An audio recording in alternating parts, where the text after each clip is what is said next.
औज़ुबिल्लाहिमिनश्शैतानिर्रजीम बिस्मिल्लाहिर्रहमानिर्रहीम फ़ीहा फ़ाकिहतुन वन्नख़्लु ज़ातुल अकमाम। और इसमें मेवे और खजूर के दरख्त हैं जिनके खोशों पर ग़िलाफ़ होते हैं। इससे पिछली आयत में आपने पढ़ा था कि वल अर्ज़ वज़अहा लिल अनाम, और अल्लाह ताला ने अपनी खलकत के लिए ज़मीन बिछाई और इस ज़मीन में बहुत सारे फ़ायदे हैं, और उनमें एक फ़ायदा ये है कि इसमें खजूर के दरख्त और दूसरे फ्रूट के दरख्त और मेवे हैं और उन पर ग़िलाफ़ डले हुए हैं। तो ये सारी अल्लाह ताला की नेमतें हैं। फ़ीहा फ़ाकिहतुन वन्नख़्लु ज़ातुल अकमाम, और इसमें मेवे में तमाम फ्रूट सब्ज़ियाँ वग़ैरह आ जाती हैं।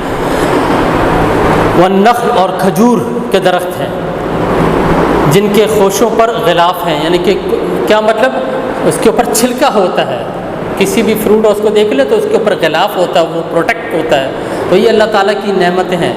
तो फ़बी आला रब्बिकुमा तुकज़्ज़िबान, ऐ जिन्नो इंस, तुम अपने रब की कौन कौन सी नेमतों को जुटलाओगे। ऐ अल्लाह, हम तेरी किसकी नेमत को नहीं जुटलाते, तमाम नेमतों पे तेरा शुक्र अदा करते हैं और तमाम तारीफ़ें तेरे ही लिए हैं।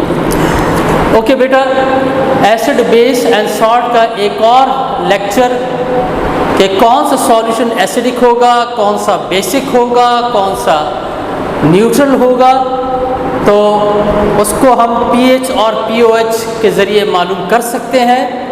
सबसे पहले हम देखते हैं कि ऐसा सॉल्यूशन जिसमें या तो हाइड्रोजन आयन और हाइड्रोक्सिल ना हो तो वो न्यूट्रल हो गया।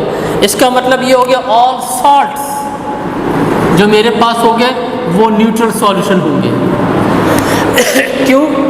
कोई भी सॉल्ट है, से फॉर एग्जांपल सोडियम क्लोराइड, तो इसमें आपके पास हाइड्रोजन आयन नहीं है, इसमें हाइड्रोक्सिल आयन नहीं है, तो इसका पीएच क्या आएगा आपके पास, हमेशा 7 आएगा, न्यूट्रल होगा।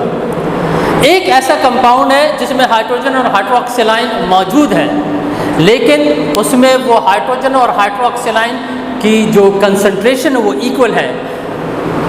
वो है आपके पास वाटर को जब मैं आयोनाइज करता हूँ तो यह वाटर आयोनाइज होगा हाइड्रोजन आयन और हाइड्रोक्सिल आयन में। मैंने 1 मोल वाटर लिया है और ये 1 मोल वाटर 1 मोल हाइड्रोजन आयन और 1 मोल हाइड्रोक्सिल आयन प्रोड्यूस कर रहा है। तो इसका मतलब ये हो गया ऐसा सॉल्यूशन जिसमें हाइड्रोजन आयन कंसंट्रेशन बराबर हो जाए हाइड्रोक्सिल आयन कंसंट्रेशन, उसकी जो पीएच आएगी वो 10⁻⁻7 आएगी मोलर। तो हम कह सकते हैं a solution that concentration of hydrogen and hydroxide concentration is equal, that solution is called as neutral solution, and pure water that is called as neutral solution। तो pure water जिसमें हमारे पास सिर्फ प्योर वाटर हो, hydrogen और oxygen हो और उसको हम आयनाइज करें तो उसमें वो ब्रेकअप होगा equal number of hydrogen and hydroxyl ion में, तो इसकी पीएच हमेशा 7 आएगी, इसकी मोलर कंसंट्रेशन जो होगी 10⁻⁻7। दूसरा जो आपके पास है एसिडिक, जिसमें ऐसा सॉल्यूशन जिसमें हाइड्रोजन आयन कंसंट्रेशन ज़्यादा हो हाइड्रोक्सिल आयन कंसंट्रेशन, तो ऐसा सॉल्यूशन कहलाएगा acidic solution. So a solution in which the hydrogen ion concentration is greater than the concentration of hydroxyl ion, that solution will be called as acidic solution। So you can say a solution in which hydrogen ion concentration is greater than the hydroxyl ion concentration, so it will be called as acidic solution। So when a solution containing, for example हमारे पास एक solution है, उसमें जो हमारे पास एक solution है विच containing 1.10⁻⁻4 मोल ions पर decimetre cube, उसमें हाइड्रोजन आयन की कंसंट्रेशन मेरे पास ये है और जो कि 1.10⁻⁵ से ज़्यादा है, तो ये सॉल्यूशन आपके पास एसिडिक होगा 25 डिग्री सेंटीग्रेड में। क्यों? इसमें इस सॉल्यूशन में हाइड्रोजन आयन कंसंट्रेशन की वैल्यू ज़्यादा है। यहाँ पर देखिए ये 10⁻⁵ है और यहाँ पर आपके पास है 10⁻⁷। सो 10⁻⁵ इज़ ग्रेटर दैन 10⁻⁷। इसी तरह एक और सॉल्यूशन मैं लेता हूँ और उसमें हाइड्रोक्सिल आयन कंसंट्रेशन में मालूम करता हूँ। तो अ solution in which hydroxyl concentration is greater than the concentration of hydrogen ion, so such solution will be called as basic solution. क्या मतलब, एक सॉल्यूशन है उसमें हाइड्रोक्सिल आयन की कंसंट्रेशन ज़्यादा है जबकि हाइड्रोजन आयन की कंसंट्रेशन कम है. जब हाइड्रोक्सिल आयन कंसंट्रेशन ज़्यादा होगी तो वो डेफिनेटली वो सॉल्यूशन आपके पास बेसिक होगा. हम कह सकते हैं a solution in which hydroxyl ion concentration is greater than the hydrogen ion concentration, such solution will be called as basic solution. यहाँ पे भी एक एग्जांपल ले लेते हैं. हमारे पास एक सॉल्यूशन है, a solution containing 1.0 × 10⁻⁴ mole of hydroxyl ion per decimeter cube at 25 degrees centigrade is basic. Why? Because 1.0 × 10⁻⁴ is greater than 1.0 × 10⁻⁷. अगर इसको देखें ये 10⁻⁷ है और ये आपके पास 10⁻⁴ है, तो अगर इस वैल्यू को देखें तो ये 10⁻⁴ जो सा ग्रेटर है आपके पास 10⁻⁷ से. तो इसका मतलब ऐसा सॉल्यूशन बेसिक होगा. तो इसकी pOH हमारे पास कम आएगी, यानी 0, 1, 2, 3 आएगी. इसकी pH हमारे पास 0, 1, 2, 3 आएगी और इसकी pH जो है न्यूट्रल सॉल्यूशन की pH हमारे पास 7 आएगी. तो ये हो गया आपके पास न्यूट्रल, एसिडिक और बेसिक. तो हम pH से मालूम कर सकते हैं, हाइड्रोजन आयन कंसंट्रेशन से मालूम कर सकते हैं, हाइड्रोक्सिल आयन कंसंट्रेशन से मालूम कर सकते हैं और ये बता सकते हैं कि ये सॉल्यूशन एसिडिक है, बेसिक है या न्यूट्रल है. ओके बेटा, एसिड, बेस और सॉल्ट, उसमें हम ज़रा बात करते हैं neutralisation reaction. Neutralisation reaction is a chemical reaction in which an acid and base react with each other to form salt and water. तो सबसे पहले एक जनरल इक्वेशन आप जहन में रखें कि acid A react with base B to form S for salt and produce water. So when a chemical reaction takes place in which an acid reacts with base, we will always get salt and water. तो journal आप इसको याद रख लें, A for acid, B for base, S for salt and W for water. अब एक example हम ले लेते हैं, लेकिन ये सारा सॉल्यूशन आपने एक्वस सॉल्यूशन है, पानी में ना आपने डिजॉल्व करना है. तो हम एक कॉमन एसिड ले लेते हैं, हाइड्रोजन क्लोराइड.